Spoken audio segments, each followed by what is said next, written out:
centers, basically. They start from the mosque. You go daily to pray, or to the Friday prayers, whether you go to the Temple Mount, whether you go to the local mosque.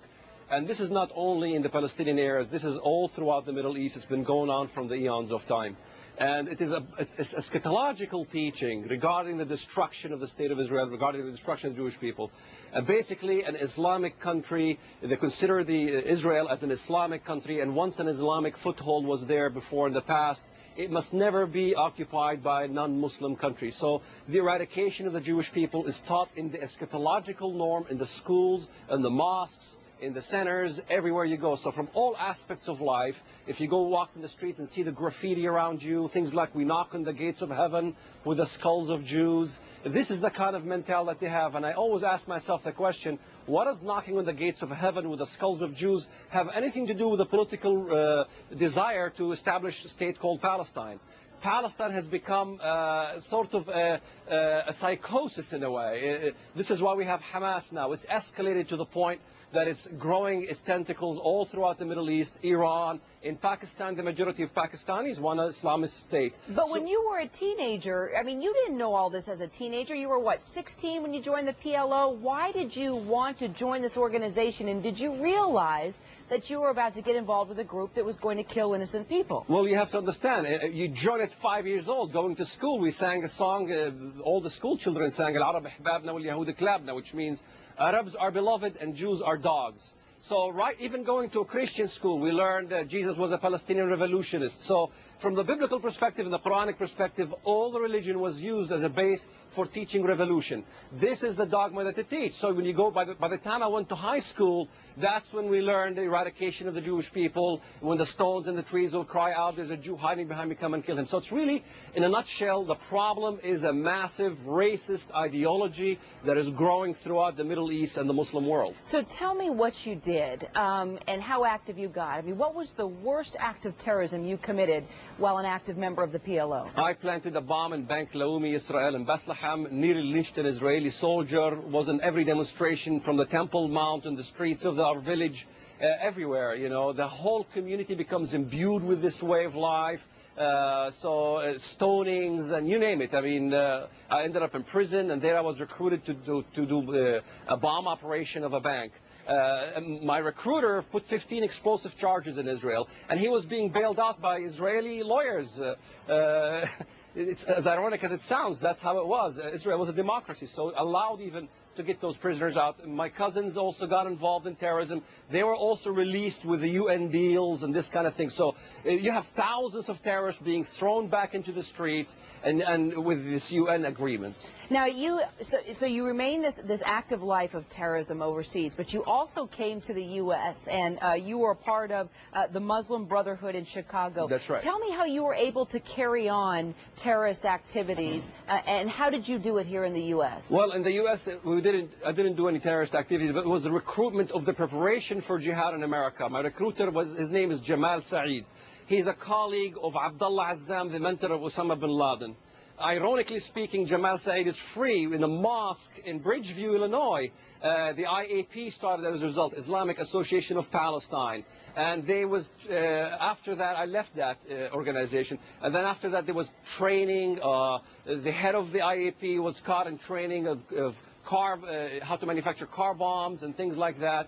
So it was, I have clips, homemade videos that if I show your audience, it will come out of Gaza or it will come out of Iran. I mean, this stuff was happening in the heartland of America, all over in Chicago, in DeKalb, in Georgia, all over the United States. It was going on in the mosque, and it's going on right now. So did 9/11 surprise you?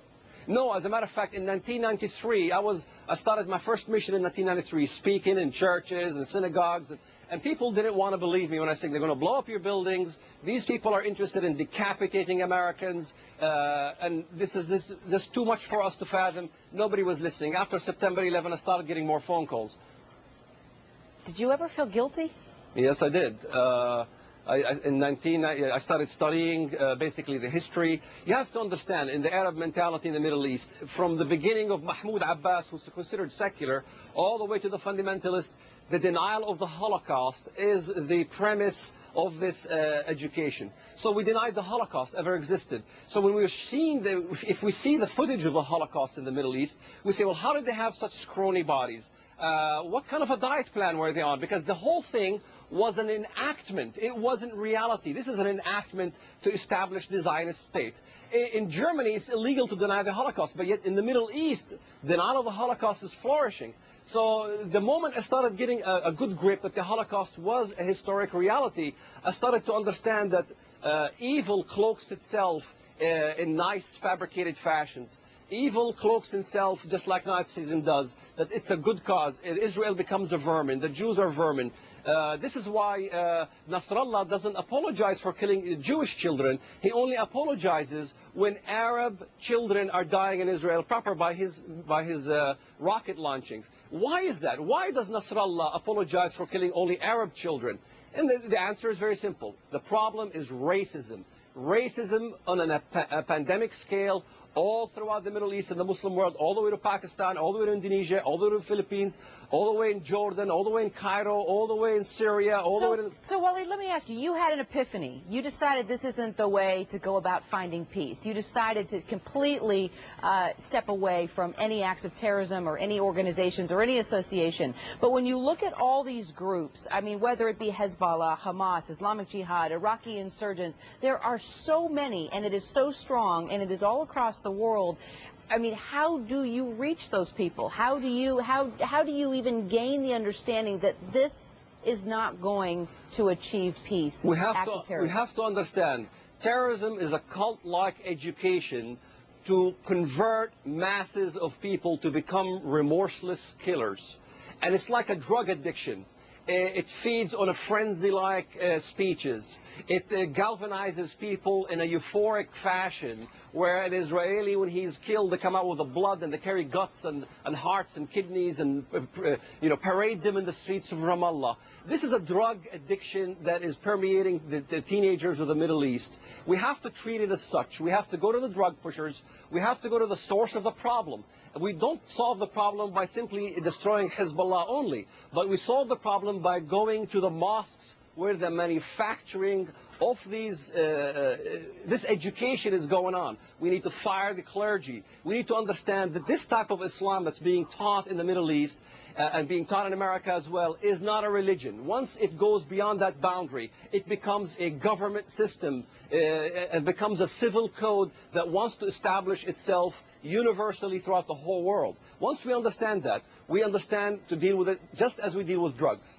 Walid Shoebat, the book is Why I Left Jihad. Fascinating perspective, Walid. I appreciate your time today. Thank you for having me. Well, some call him a typical teen. Police call him the prime